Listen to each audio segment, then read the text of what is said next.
Orando também, que Deus seja louvado. Você pode sentar-se, querido. Nós começamos a estudar a palavra de Deus hoje pela manhã em Jeremias, capítulo 2.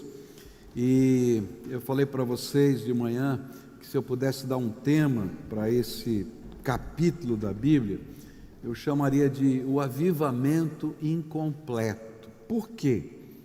Porque ele foi escrito, não é, por Jeremias. Essa profecia veio logo no começo do seu ministério profético, nos tempos de Josias, rei Josias. E o rei Josias teve uma experiência com Deus lá, desejando abrir os templos que tinham sido fechados, o templo que tinha sido fechado pelo seu pai, e manda reformar para que comece o culto outra vez.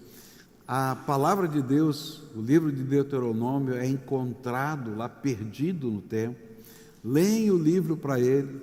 Ele é tocado pela mensagem de Moisés a respeito das coisas que aconteceriam no futuro, rasga suas vestes, chora na presença de Deus, e ele chama os levitas, os sacerdotes, para um grande movimento de fé, um grande movimento de avivamento. E o interessante é que Jeremias está assistindo isso, mas não do palácio. Ele está vendo isso acontecendo fora do palácio, lá nas aldeias.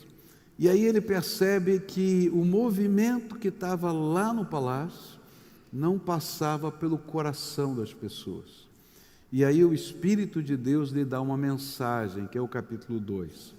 E nessa mensagem a gente tem alguns apelos de Deus para esse verdadeiro avivamento. O primeiro apelo a gente aprendeu hoje de manhã, é que a gente precisa voltar ao primeiro amor. Nos primeiros versículos de 1 a 3, Deus diz assim: eu estou com saudades daquele povo que estava lá no deserto, que não tinha nada, não é, que dependia do maná todo dia, mas que toda manhã, quando eu descia com a minha glória, lá no tabernáculo, lá na tenda do encontro, eles se colocavam à porta da sua tenda para me adorar e para me buscar. E hoje de manhã nós falamos sobre como é sutil a gente está na igreja, está cheio de atividades, mas às vezes o nosso coração perdeu o primeiro amor.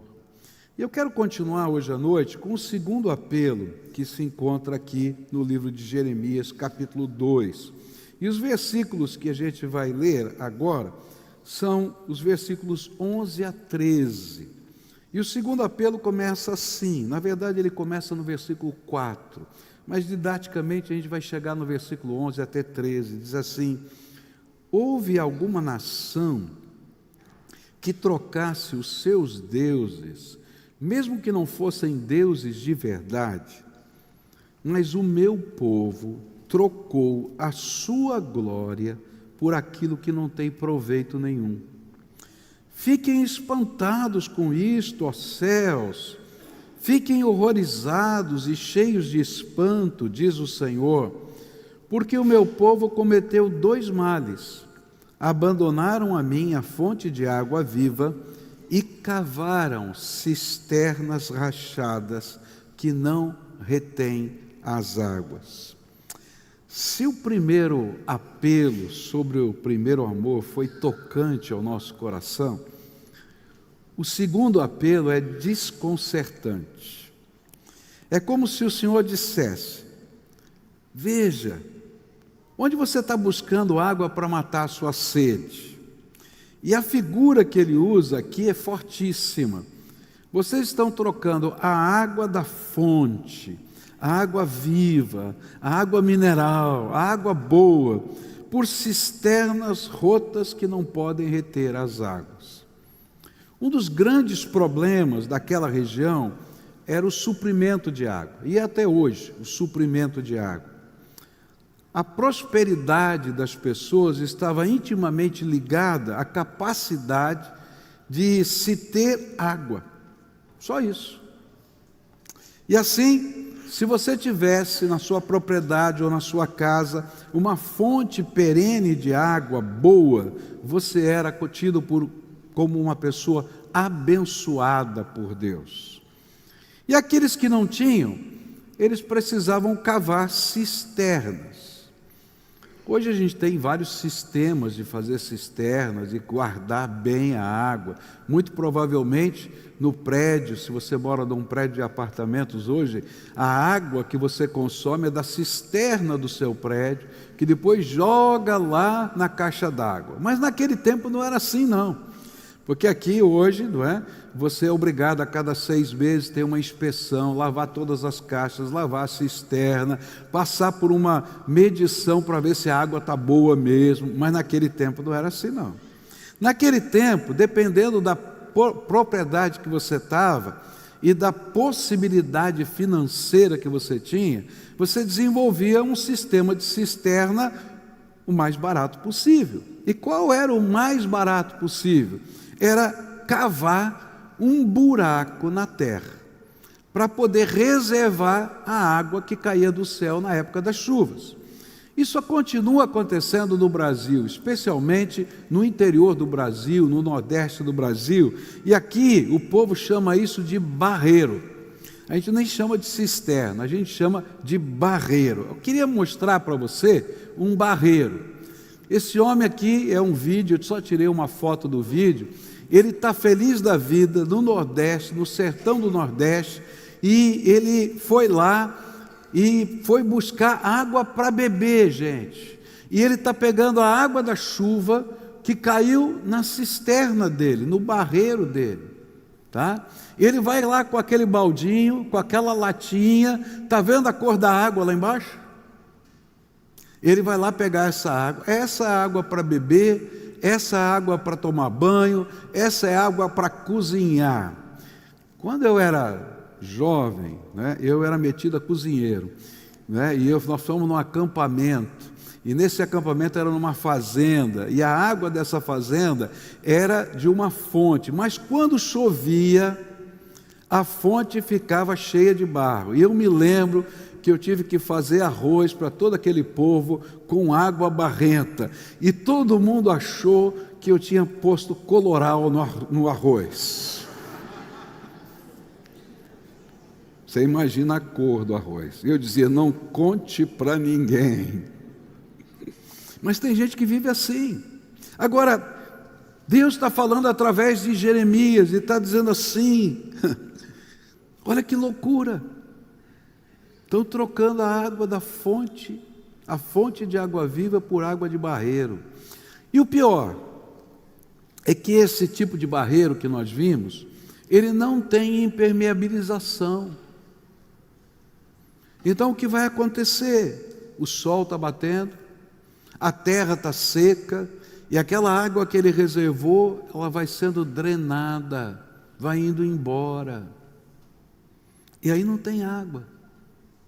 Além de tudo, na maioria desses barreiros de gente simples e humilde, e é disso que Deus está falando aqui, não tem tampa, não tem uma cobertura sobre essa água. Então o que acontece? Os insetos começam a ficar por cima daquela água. Aqui você está vendo logo depois da chuva, mas se você fosse num barreiro no interior, ele vai pegar a latinha dele, essa que ele está pegando a água, ele vai fazer assim, empurrar para os insetos, para as coisas que estão em cima da água, aí para o lado, e aí ele pega um pouquinho da água, um pouquinho mais limpa, e coloca lá no seu balde para levar para casa. Os animais vão beber daquela água. E aquela água, além de suja, ela se torna às vezes até contaminada. E por isso vem tantas doenças no interior do Brasil. Essa é a figura que o Senhor está descrevendo aqui nesse texto. Você consegue enxergar? Ele está dizendo assim, que coisa louca, vocês são malucos, estão trocando a água mineral que eu lhes dou, da fonte de água viva, por água do barreiro do fundo do seu quintal. E o pior é que eles estavam tão acostumados com a sujeira que não percebiam a loucura que estavam cometendo. Eu me lembro de uma pessoa do interior, do sertão, que a gente deu um pouco de água, né, mineral para essa pessoa. Ele falou: essa água não é boa não. Eu falei: por quê? É água mineral. Ele falou: é muito leve, eu gosto de água encorpada. O cara está tão acostumado que você dá água boa e não percebe. Mas o que eles estavam fazendo para trocar na prática a água da fonte de Deus por coisas como um barreiro de água suja? E aqui no texto do capítulo 2, a partir do verso 4, ele começa a descrever o que estava acontecendo. Então eu vou ler aqui o verso 5, é só um pedacinho para você entender. Diz assim: assim diz o Senhor, que injustiça os pais de vocês acharam em mim, para que se afastassem de mim, seguindo os ídolos sem valor e se tornando eles mesmos sem valor.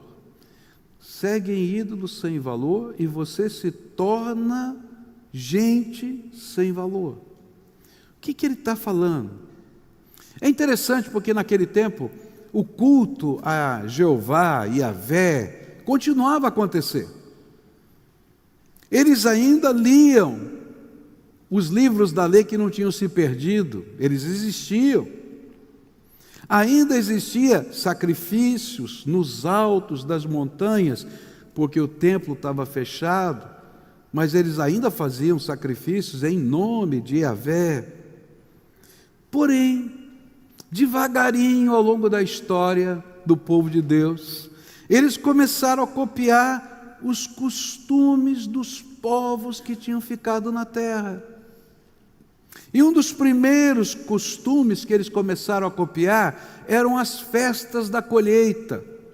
Em toda aquela região cananeia, né? Todo aquele povo ali da Palestina, daquela região ali, eles tinham o costume de fazer festas da colheita, não é?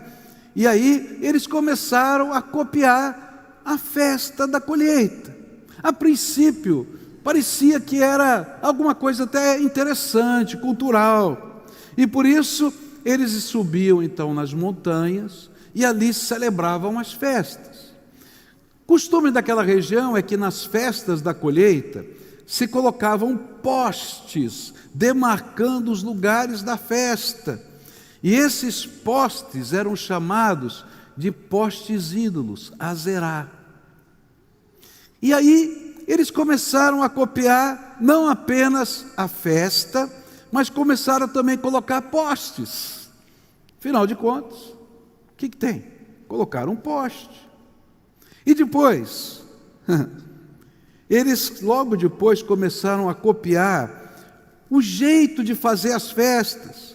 E aquelas festas começaram a envolver as danças que faziam naquele lugar. Só que aquelas danças eram dedicadas às divindades locais.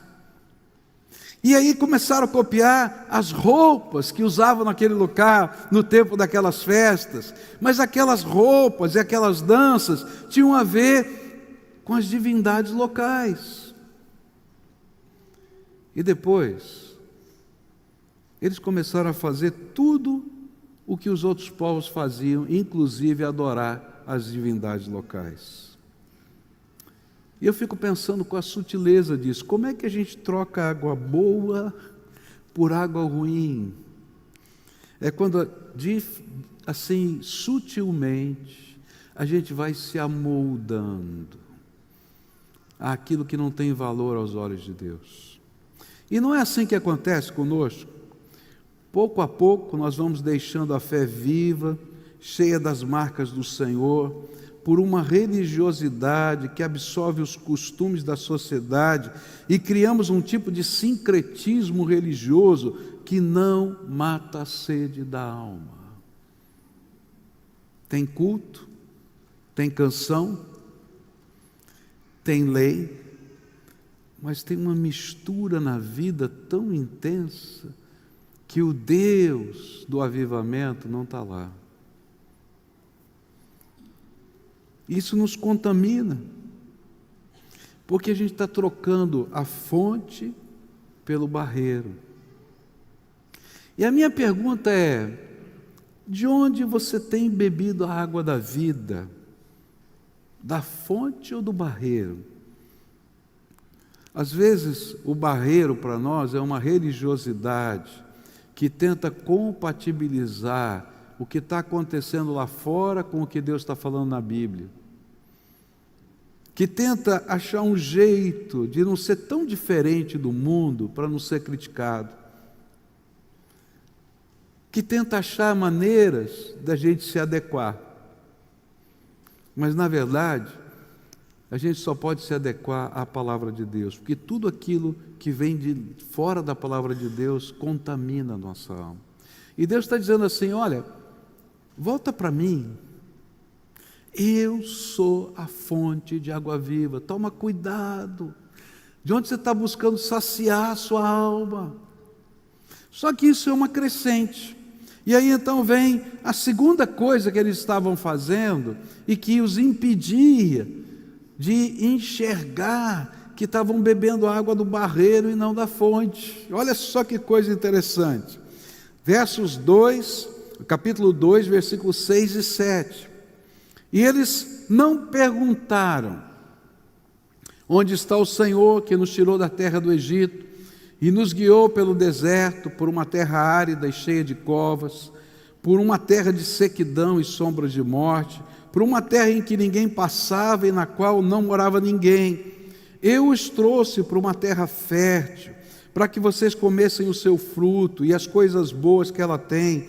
Mas depois de entrar, vocês contaminaram a minha terra e fizeram da minha herança uma abominação.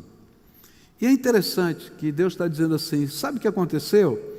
Primeiro, a gente copia o que as pessoas estão fazendo lá fora, dá uma nova cor, um novo jeito, dá um novo nome, dá uma nova, diz que é cultura, que é isso, que é aquilo, e a gente, na verdade, está se afastando dos valores de Deus, dos princípios de Deus, e uma certa forma de idolatria entra em nós, porque o lugar de Deus está sendo ocupado. Mas em seguida, a gente se esquece de onde vem toda a bênção. E é disso que ele está falando. Eles esqueceram do que Deus, que os amava, os havia chamado para ser o seu povo. Eles esqueceram tudo que tinham recebido do Senhor. Eles esqueceram do Senhor e focaram em si mesmos e nos seus relacionamentos. E uma espécie de secularismo começou a entrar. Como é que funcionava esse secularismo? Afinal de contas, para eu ser sustentado no deserto, bastava um milagre. Deus derramava o maná. O maná cessou, sabe quando? Quando eles entraram na terra prometida e Deus disse: agora vocês vão plantar, vocês vão colher, porque essa terra é terra boa, que mana leite e mel, e eu estou dando de presente para vocês. E vocês não vão comer mais ração, vocês vão comer tudo que eu estou preparando para vocês, mas tem que lavrar a terra. E eles achavam que porque estavam lavrando a terra e estavam colhendo, não era Deus que estava abençoando eles, como abençoava com maná. Agora, eles eram os produtores. E o interessante que aconteceu é o seguinte: Deus disse: olha, vocês vão eliminar todo esse povo aqui da terra, porque eles vão começar a infiltrar os valores, e se vocês não fizerem isso, se casarem uns com os outros, seus filhos vão se esquecer de Deus. Falou claramente isso. Mas quando eles tomaram a terra, eles disseram assim: quem vai trabalhar na terra? Então era mais barato conquistar os povos e botar para fazer, para trabalhar, para ganhar dinheiro. E aí eles não seguiram vontade de Deus e agora estavam felizes da vida, dizendo assim: agora a gente está bem, agora a gente não come só ração, agora está uma coisa boa. Olha só, a nossa casa, que não foram eles que construíram, porque foram os povos que foram conquistados, que tinham construído, agora é a nossa casa, aqui é a nossa fazenda, aqui é a nossa terra, aqui é a nossa propriedade. Ele diz: que loucura, você esqueceu de onde veio tudo isso? E aí esse secularismo, ele é uma autoconfiança um sentimento de suficiência técnica e pessoal, e começam a substituir a dependência de Deus. Eu não preciso mais de Deus para comer. Eu não preciso mais de Deus para tomar decisões. Eu não preciso mais de Deus. Eu tenho a ciência, eu tenho a minha capacidade técnica, eu tenho as influências, eu tenho meus relacionamentos, eu tenho tantas possibilidades. E Deus olha e diz assim: você é maluco? Você é só pó.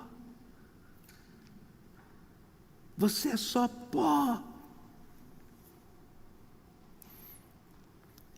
E aí eles esqueceram que tudo continuava vindo de Deus.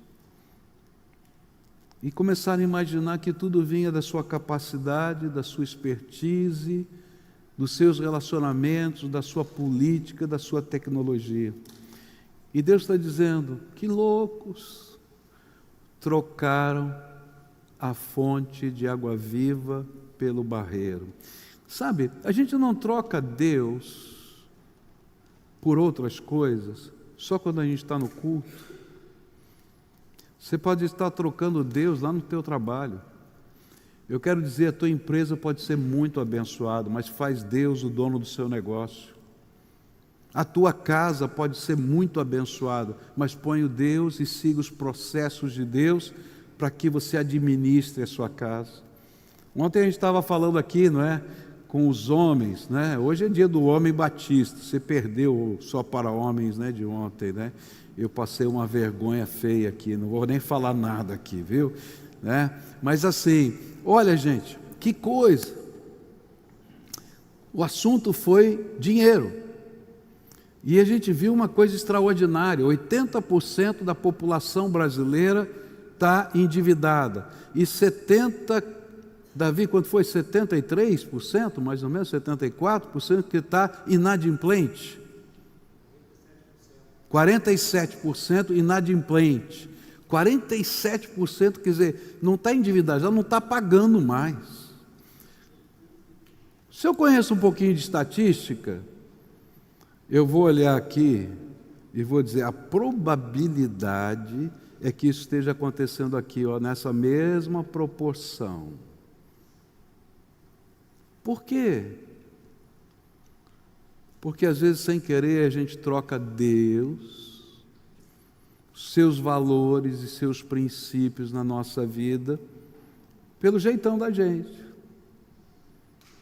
E aí a gente está trocando água viva pela água suja do barreiro. E Deus está dizendo: que loucura! Querido, Jesus ensinou a gente a orar, e um dos pedaços da oração, que é uma oração modelo, não é uma oração para a gente ficar repetindo toda hora, ainda que você possa repetir, mas não é esse o propósito, era para ensinar a gente a orar. Ele vai dizer: olha, você vai orar assim: Pai nosso que estás no céu, santificado seja o teu nome. Lembra disso? Né? Ele está dizendo: começa com adoração, começa reconhecendo, seja feita a tua vontade, no céu como na terra, porque ele está dizendo: Senhor, agora tu és o Senhor da minha vida. E você vai lá dizer outra vez: eu quero que tu sejas o Senhor. Mas chega um momento que ele diz assim: o pão nosso dá-nos hoje. E ele está dizendo: olha, até o que você está comendo em casa é graça de Deus. Agora, se você não consegue entender isso, se você acha que é por causa do seu diploma, se você acha que é por causa da sua expertise, você está comendo, está bebendo, e uma hora você vai perceber que a água da tua fonte é barrenta, não presta, porque tudo vem da graça de Deus. E se tem alguém que pode ser conselheiro das coisas tremendas da vida, querido, é o Senhor Todo-Poderoso. Eu aprendi muito cedo na minha vida a não fazer um negócio sem orar e sem pedir revelação de Deus. E como Deus é tremendo, Ele revela, Ele fala, Ele diz: pode fazer, não faz não. Está tudo bonito, está aqui, não faz. Eu, aleluia, não vou fazer. E nunca me arrependi, porque a graça de Deus é tremenda. Ele já viu todas as coisas. Eu não quero trocar em nada da minha vida a água da fonte pelo barreiro. E sabe o que é pior?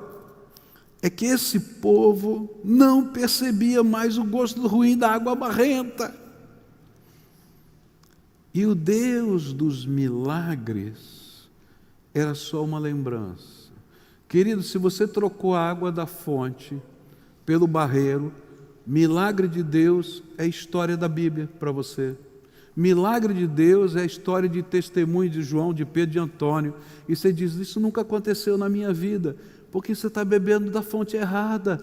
Porque toda vez que a gente se relaciona intensamente com o Deus Todo-Poderoso, as coisas extraordinárias da graça acontecem.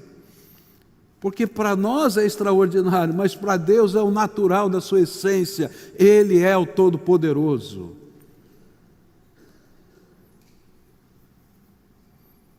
Cuidado, porque o mesmo pode estar acontecendo com você. Agora você imagina o que pode acontecer se Deus retirar a mão de bênção da sua vida?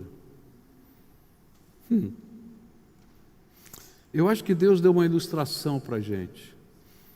A ilustração foi a pandemia, gente. Você pode imaginar que um vírus, que eu preciso de um microscópio eletrônico, não é óptico, não dá para ver um vírus com microscópio óptico, com lentes. Eu tenho que usar alta tecnologia para poder aumentar tanto que eu possa ver o tamanho de um vírus. E esse vírus microscópico, que só eletronicamente podia ser visto, colocou o mundo de joelhos durante 2 anos. Sabe o que eu creio que Deus estava fazendo? Ele estava dizendo assim, você se acha tão poderoso, tão sábio, tão capaz?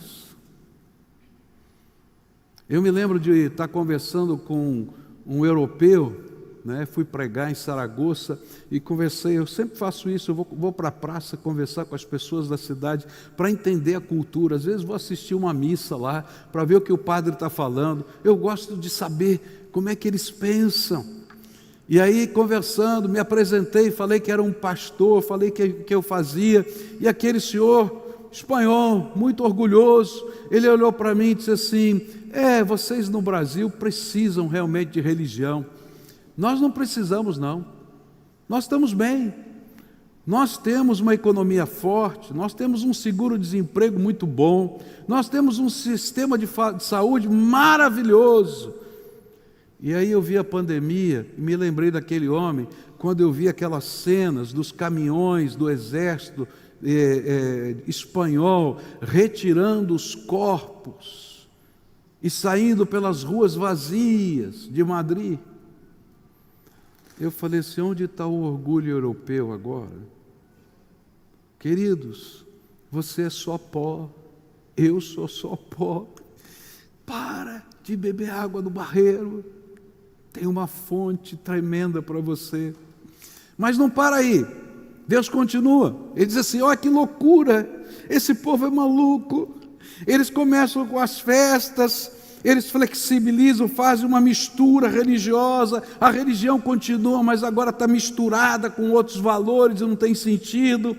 Eles se esquecem que tudo veio das minhas mãos e agora se acham independentes e autossuficientes. E aí ele olha para nós, líderes religiosos, verso 8. Os sacerdotes não perguntaram, onde está o Senhor? Uau! Os que tratavam da lei não me conheceram. Os pastores se revoltaram contra mim. Os profetas profetizaram por Baal e andaram atrás de coisas que não têm proveito algum. E sabe o que é? Deus está dizendo assim, o pior é que os líderes espirituais que vocês escolheram para vocês, não eram mais os que os advertiam sobre o Senhor e a sua glória. Eles eram os que praticavam as mesmas coisas que vocês faziam, que simplesmente mantinham a formalidade do culto, sem que esse culto refletisse os valores do Senhor da vida, na vida da gente, como forma de culto. Eles não queriam ouvir Jeremias, o profeta de Deus. Eles não queriam ouvir outros profetas parecidos com Jeremias, porque eles estavam chamando o povo ao verdadeiro avivamento. Um avivamento que não fosse só a reforma do templo, que não fosse só a leitura da lei, que não fosse só fazer uma festa religiosa, celebrar de novo a Páscoa que tinham esquecido, mas um avivamento que mudasse os valores da alma. Sabe por que eles não gostavam de Jeremias? Na verdade, se você ler o livro de Jeremias, vai ver que várias vezes o povo queria matar Jeremias. Várias vezes. Só a misericórdia de Deus o poupou. Porque Jeremias era radical demais. Na cabeça deles está dizendo assim: esse profeta é radical demais, é fanático demais. Ele está fora do tempo, ele está fora da cultura em que nós vivemos. Ele está pensando de um jeito maluco. Só que Deus estava dizendo que esse era o profeta dele, que estava dizendo: volta para a palavra e vive na palavra.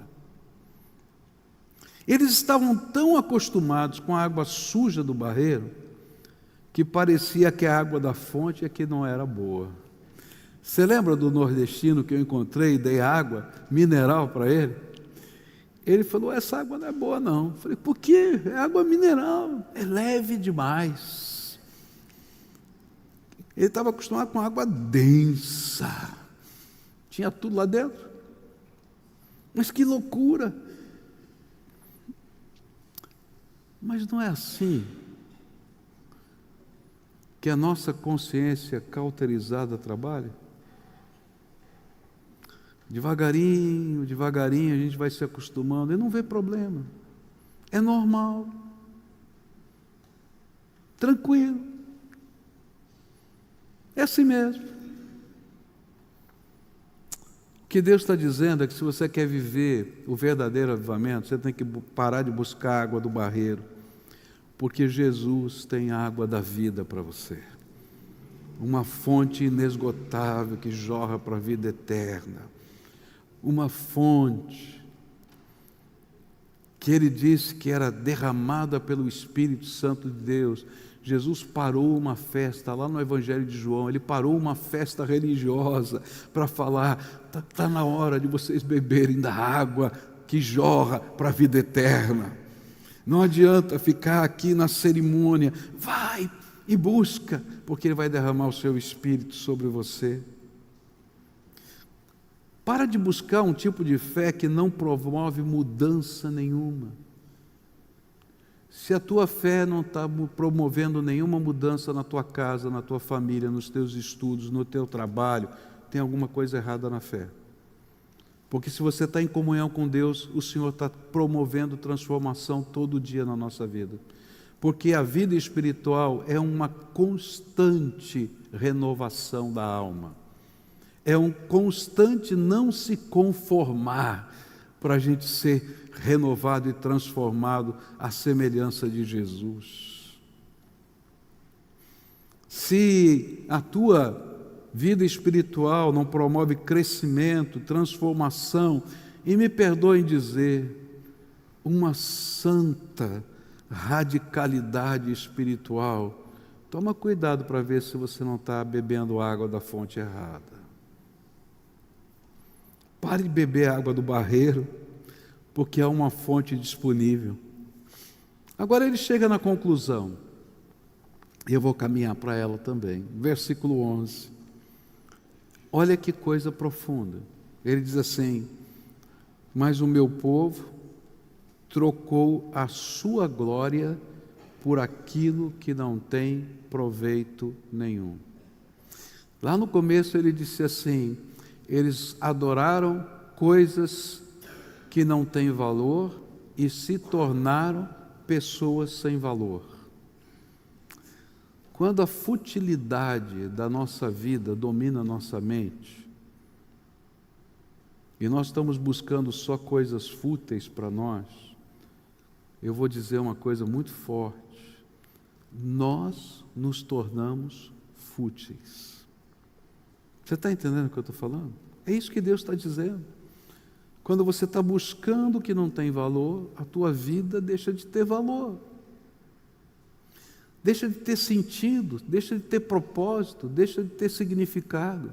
Sabe, uma das coisas que mais me impressionam é que ouvimos essa semana, né? Até os irmãos compartilharam isso lá da missão que estava conosco aqui, estão aqui participando, que muitos dos nossos jovens, quando perguntados na escola qual é o sonho que tem, dizem: não tenho sonho nenhum.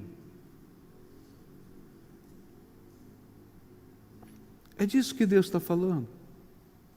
Quando a nossa vida é vazia, ela não tem propósito, a gente não vê o valor da própria vida. A gente tem gente se matando aí. Eu não sei qual é o índice de suicídio nessa cidade, eu não tenho esse levantamento, mas eu fiquei abismado quando eu fui estudar o índice de suicídio em Curitiba. E a gente começou um trabalho muito sério com essa visão, porque o índice era altíssimo. O número de pessoas que se matavam. Por que uma pessoa se mata, gente? Porque ele não entende o valor que tem. Ele está tão acostumado com as coisas que não têm valor, que ele acha que não tem valor. Eu me lembro de uma música antiga, né? Faz muito velha, você nem vai conhecer essa música, talvez. Não, mas tem velho aqui também, talvez conheça, né? Uma música popular que explodiu nas paradas. Eu achava um absurdo, que ela dizia assim: a gente somos inútil, a gente somos inútil. Eu acho que era o Traje a Rigor, se não me falha a memória, né? Eu estou vendo assim, gente fazendo assim, é do meu tempo aí. Gente, o que está acontecendo? Trocaram a fonte de água viva por água do barreiro.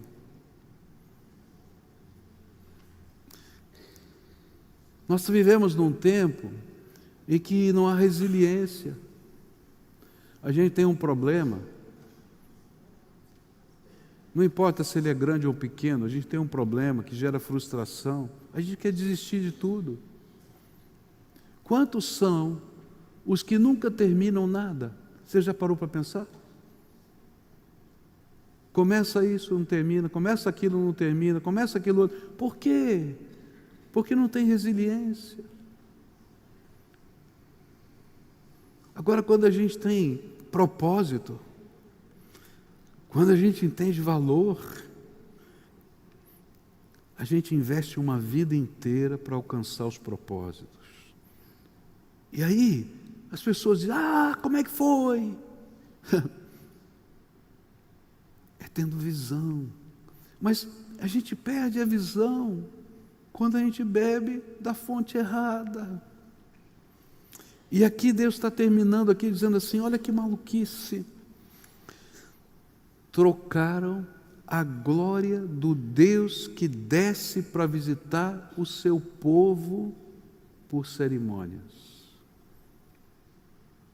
É disso que ele está falando. Por festas,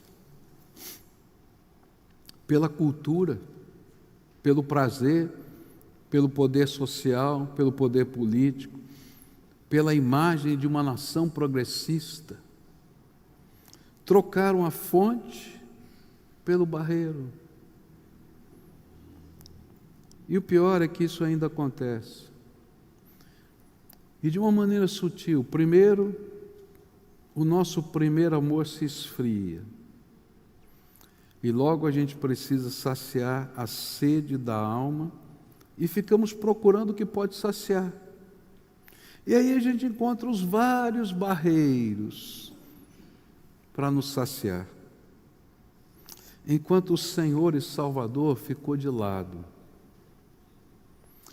Nós trocamos a conexão direta com o Senhor Todo-Poderoso, que abriu os céus e nos disse que a gente pode se assentar com Ele nos lugares celestiais em Cristo Jesus, que diz para a gente: olha, Pode entrar com confiança na sala do trono, porque você tem um sumo sacerdote, Jesus Cristo, que intercede por você.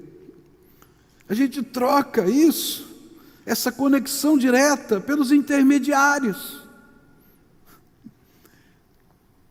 E aí a gente imagina que a oração do pastor é a poderosa. Eu quero dizer para você, sabe o que Deus quer ensinar para você?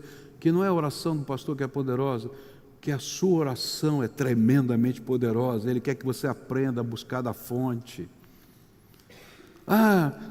Pastor, o senhor precisa fazer... Não, querido, Jesus quer derramar graça. Eu vou orar por você, não estou dizendo que não, mas eu quero dizer, o mais importante que Jesus quer, não é que você tenha um intermediário, mas que você conheça o poder do Todo-Poderoso, que Ele se manifeste na sua vida, que os milagres de Deus estejam acontecendo na sua empresa, que os milagres de Deus estejam acontecendo na sua família, que as coisas tremendas de Deus estejam acontecendo na sua escola, porque tem um homem de Deus, porque tem uma mulher de Deus, porque tem um jovem de Deus, porque tem uma criança de Deus naquele lugar. E coisas tremendas de Deus acontecem com pessoas que o buscam. E aí a gente sente o valor, e a gente se sente motivado, porque a gente tem uma missão e um propósito.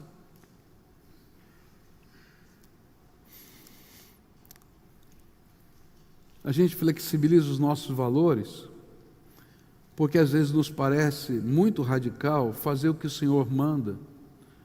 E então, não percebemos, mas nós estamos construindo os nossos deuses, segundo os ditames da nossa própria consciência.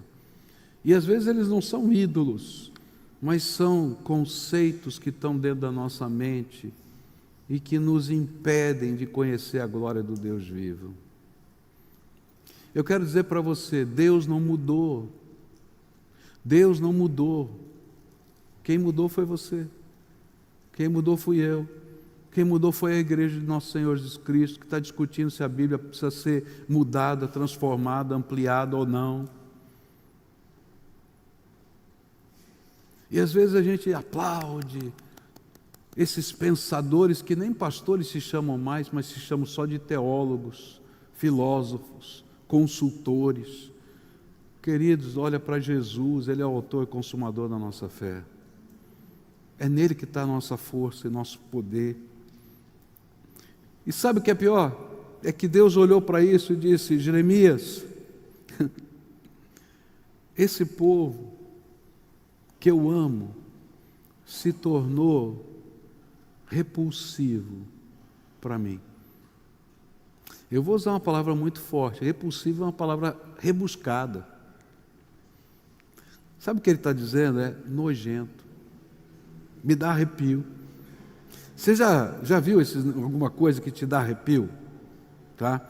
Eu vou dizer para você, eu tenho um nojo, mas um nojo, daquele vermezinho que dá em carne podre. Quando eu vejo aquela coisinha branca ali, me dá arrepio da cabeça aos pés. Não me pergunta por quê, mas me dá arrepio. Eu olho aquilo, não quero nem pôr a mão nesse negócio. Quando eu leio a palavra de Deus falando da maneira como Deus está olhando para o povo dele, que Ele ama, e Ele vê a sujeira disso. Gente, tem coisa acontecendo nesse mundo espiritual aí, que não dá para explicar. Eu queria que você entendesse, porque às vezes a gente vê gente demoniada caindo aqui, como já aconteceu, e não entende por que acontece. Você sabe como funciona um culto para fazer cabeça num terreiro de Umbanda? Eu vou falar para você como funciona. A pessoa vai se internar naquele terreiro, e olha, gente, de todas as classes sociais. Eu conheço gente, uma semana dentro do terreiro, ele fica como um bicho numa jaula.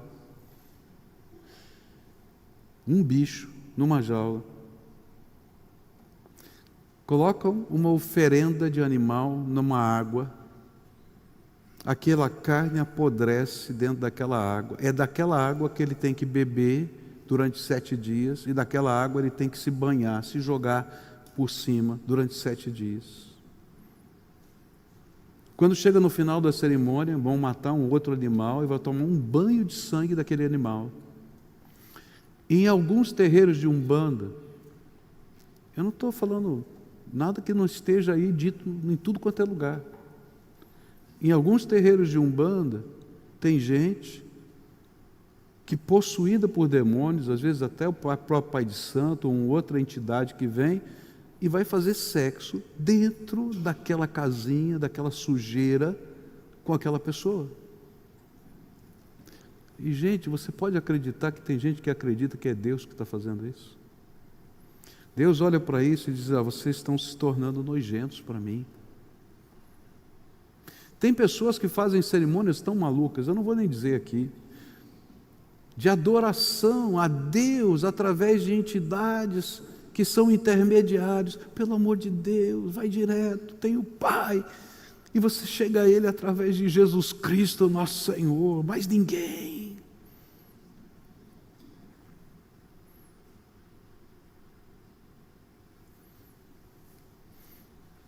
Mas o pior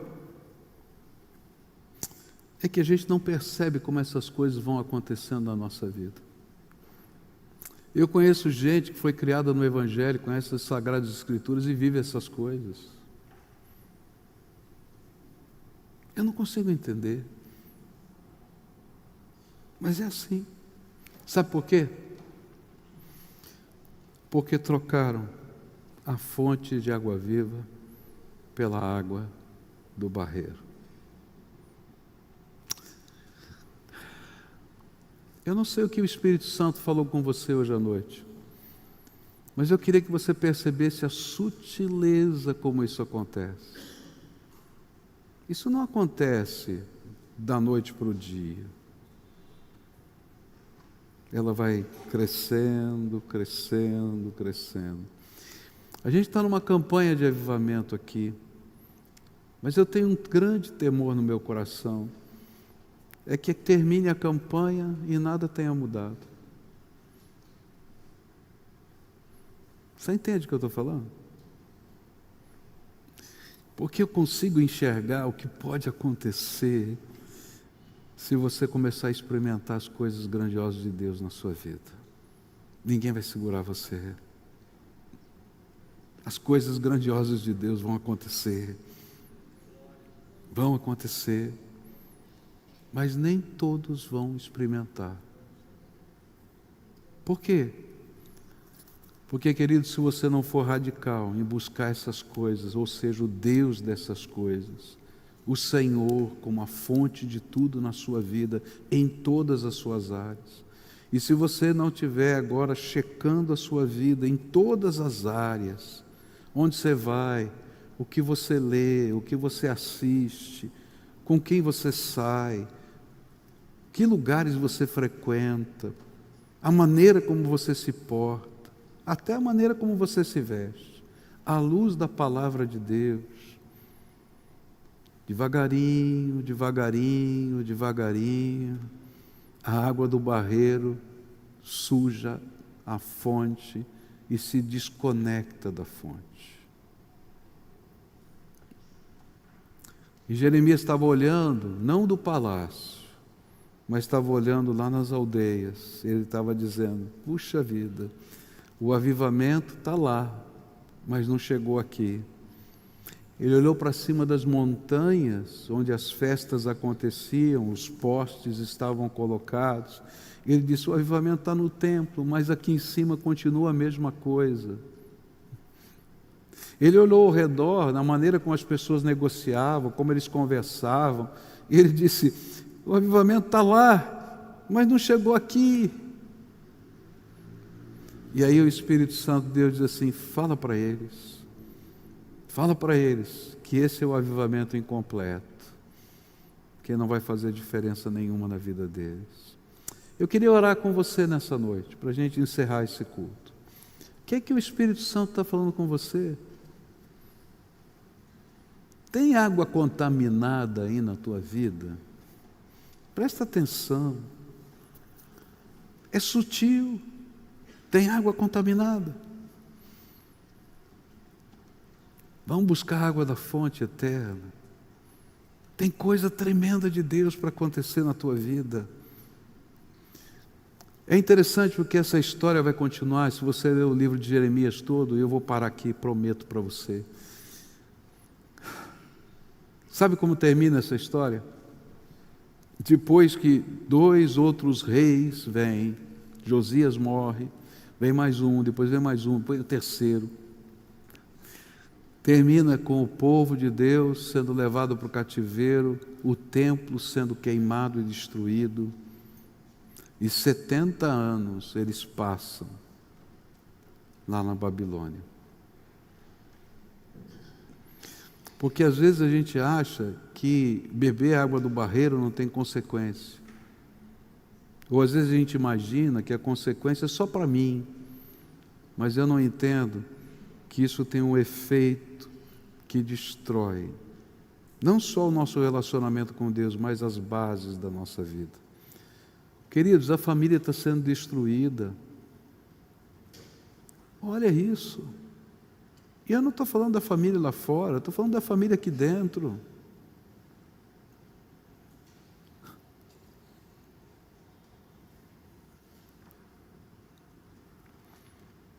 Eu espero que vocês nunca passem por isso, mas eu já fiz enterro de vários membros da minha igreja que se suicidaram. Gostaria de nunca ter passado por isso. E a gente diz, como é que pode? No meu ministério, um pastor da minha equipe pulou do último andar de um prédio em Curitiba.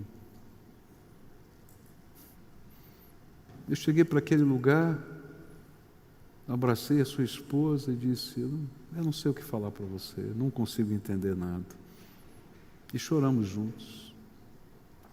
Queridos, toma cuidado com a fonte que você está bebendo. Entende o que eu estou falando? Eu não estou falando lá de fora, eu estou falando aqui dentro. Se a água vem da fonte, ela sacia a nossa sede. Se a água está contaminada, ela ajuda a matar a gente.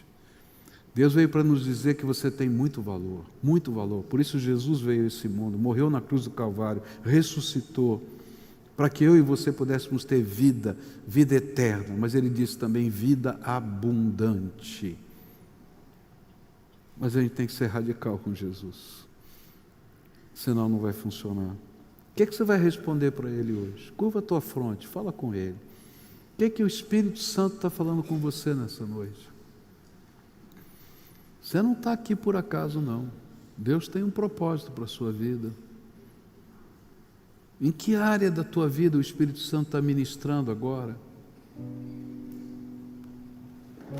Como é que você vai se apresentar diante dEle?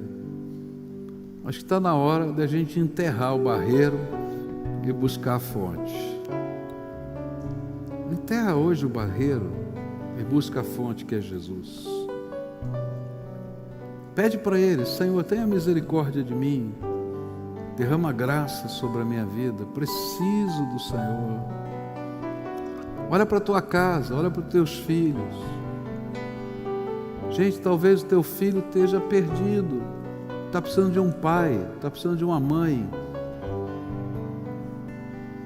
E você precisa ser cheio do Espírito para poder não apenas discernir o coração deles, mas ser bênção na vida deles. Bênção para dizer sim, bênção para dizer não. Bênção para amar, bênção para levantar, mostrar sentido e valor. Talvez tenha um jovem aqui que está vendo a sua casa se arrebentar. Eu quero dizer para você, se você é um homem, você é uma mulher, você é um menino, você é uma menina cheia do Espírito, você vai ser instrumento da bênção de Deus na sua casa. Eu cansei de ver isso. Meninos e meninas cheios do Espírito Santo que transformaram a casa inteira.